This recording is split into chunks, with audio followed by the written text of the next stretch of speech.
Je suis Mike Tyson, je suis sûr que vous avez une idée de qui je suis mais vous ne savez pas à quel point j'ai dû apprendre à encaisser les coups avant d'en donner.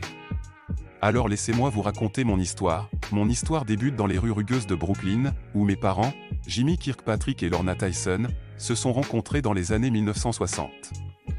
Ils ont été attirés l'un par l'autre dans ce mélange passionné de rire, de rêve et de difficultés. Mais, malheureusement, leur relation n'a pas tenu longtemps. Mon père était souvent absent, et ma mère, malgré son amour, a lutté pour subvenir à nos besoins. Mon enfance a été imprégnée de ces luttes, et cela a laissé des marques profondes en moi. Les quartiers où j'ai grandi étaient en proie à la violence et à la pauvreté. Les Afro-Américains, comme ma famille, luttaient pour s'élever dans une société qui était loin d'être équitable à l'époque. Ces défis ont renforcé ma détermination à trouver un moyen de m'échapper de cette réalité difficile. Je suis sûr que cela vous a échappé, mais je ne porte pas le nom de mon père. Mais je m'appelle Tyson. Je porte le nom de ma mère, car mon père était souvent absent, et ma mère a dû faire face à toutes les difficultés d'élever un enfant turbulent comme j'étais.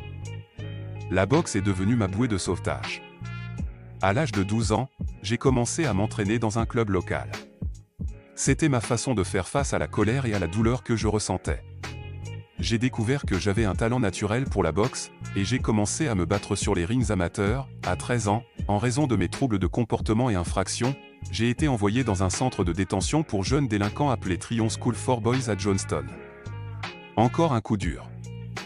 Mais parfois, c'est en étant dans un trou qu'on voit mieux l'étoile sur notre tête, tenez-vous bien. C'est lors de ma détention, dans ce centre que je fais la rencontre de Bobby Stewart, un rééducateur qui allait plus tard m'orienter vers le légendaire entraîneur Cus D'Amato. Il est devenu une figure paternelle pour moi, m'aidant à canaliser mon énergie et à développer mon style unique de combat. Cus m'a montré que la boxe pouvait être plus qu'une simple bagarre, c'était un moyen de me discipliner et de m'élever au-dessus de ma situation difficile. En 1985, je suis devenu professionnel, et ma carrière a explosé. J'ai rapidement enchaîné les victoires et attiré l'attention du monde entier. En novembre de cette année-là, j'ai signé un contrat avec Cus D'Amato, qui est devenu mon mentor essentiel. Cus a cru en moi, m'aidant à façonner mon style de combat agressif. Les années 80 ont été une période de montagne russe. J'ai remporté ma première ceinture de championnat en 1986, devenant le plus jeune champion poids lourd de l'histoire à seulement 20 ans.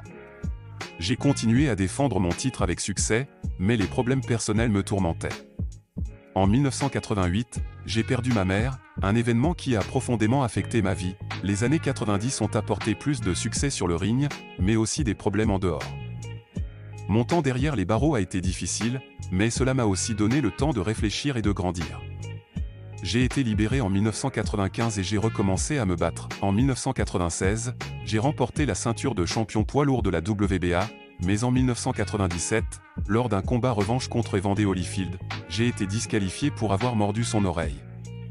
Cela a été un moment sombre, mais cela a aussi marqué un tournant dans ma vie. J'ai pris du recul, j'ai réfléchi à mes actions.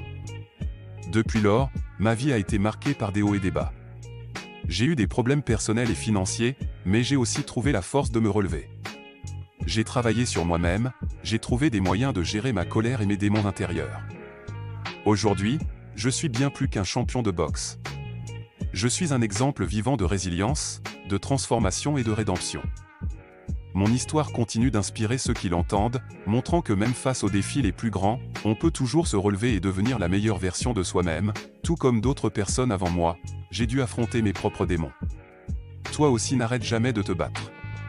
Tu n'as pas les mêmes problèmes que moi mais au fond, tu as tes défis. Souviens-toi que c'est dans un trou que j'ai vu mon étoile, abonne-toi et partage cette histoire, notre histoire.